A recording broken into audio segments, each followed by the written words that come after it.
जय श्री राम। यहाँ तक की रामायण कथा में कह चुकी हूँ। आगे की कथा इस प्रकार है। पुष्पक विमान पर चढ़कर श्री सीताराम जी का अवध के लिए प्रस्थान। श्री रामचंद्र जी की महिमा। परंतु प्रभु की प्रेरणा से सब वानर बालू श्री राम जी के रूप को हृदय में रख कर और अनेकों प्रकार से विनती करके हर्ष और विषाद सहित घर को चले।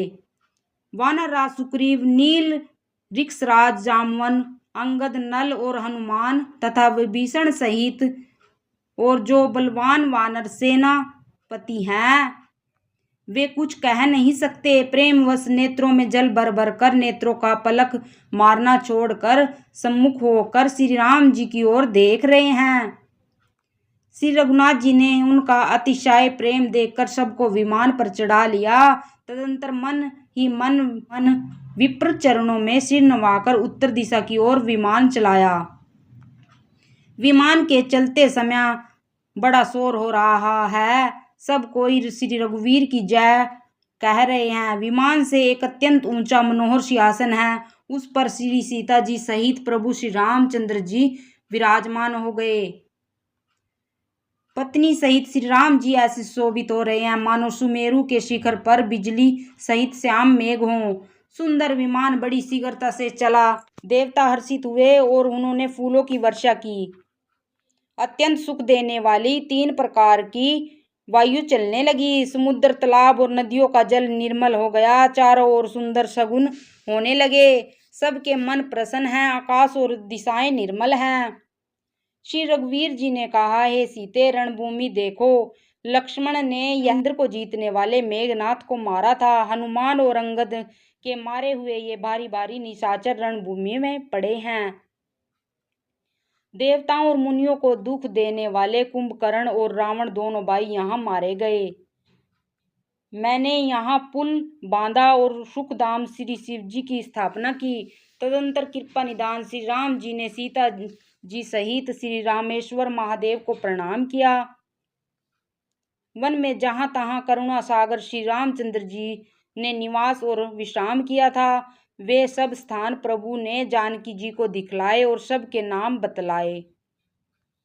विमान शीघ्र ही वहां चला आया जहां परम सुंदर दंडक वन था और अगस्त्य आदि बहुत से मुनिराज रहते थे। राम जी इन सब के स्थानों में गए। संपूर्ण ऋषियों से आशीर्वाद पाकर जगदीश्वर श्री राम जी चित्रकूट आए। वहां मुनियों को संतुष्ट किया। विमान वहां से आगे तेजी के साथ चला। फिर श्री राम जी ने जानकी जी को कलयुग के पापों को हरण करने वाली सुहानी यमुना जी के दर्शन कराए। फिर पवित्र गंगा के दर्शन किए। श्री राम जी ने कहा, हे सीते, इन्हें प्रणाम करो। फिर तीर्थराज प्रयाग को देखो जिसके दर्शन से ही करोड़ों जन्मों के पाप भाग जाते हैं। फिर परम पवित्र त्रिवेणी जी के दर्शन करो जो शोकों को हरने वाली और श्री हरि के परम धाम के लिए सीढ़ी के समान है। फिर अत्यंत पवित्र अयोध्यापुरी के दर्शन करो जो तीनों प्रकार के तापों और भव रोग का नाश करने वाली है। यूं कहकर कृपालु श्री राम जी ने सीता जी सहित अवधपुरी को प्रणाम किया।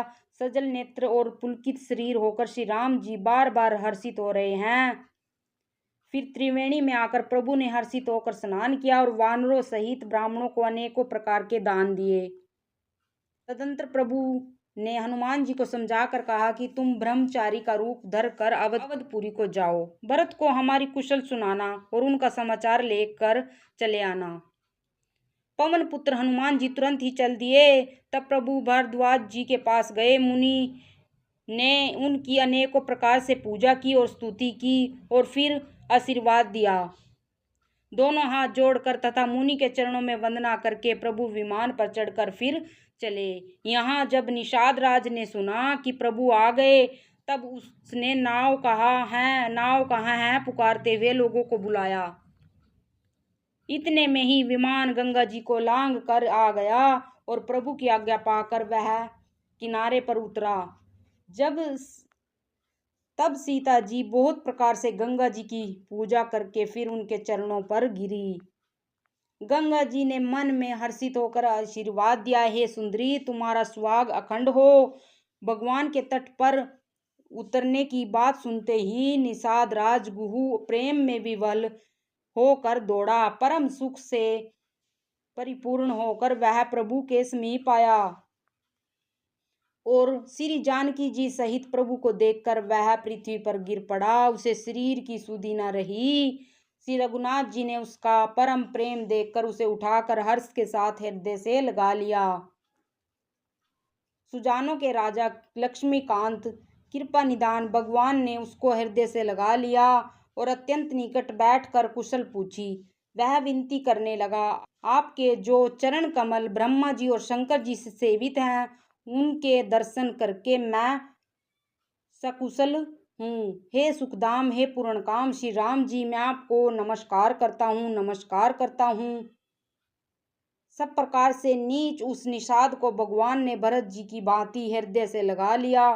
तुलसीदास जी कहते हैं, इस मंदबुद्धि ने मोहवश उस प्रभु को बुला दिया।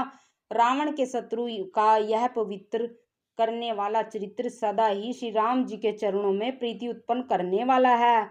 यह काम आदि विकारों को हरने वाला और विशेष ज्ञान उत्पन्न करने वाला है। देवता सिद्ध और मुनि आनंदित होकर इसे गाते हैं।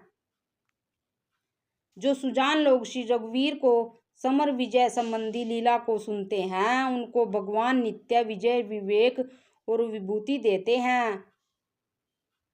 अरे मन, विचार करके देख, यह कली काल पापों का घर है। इसमें श्री रघुनाथ जी के नाम को छोड़कर दूसरा कोई आधार नहीं है। का कांड समाप्त। जय श्री राम।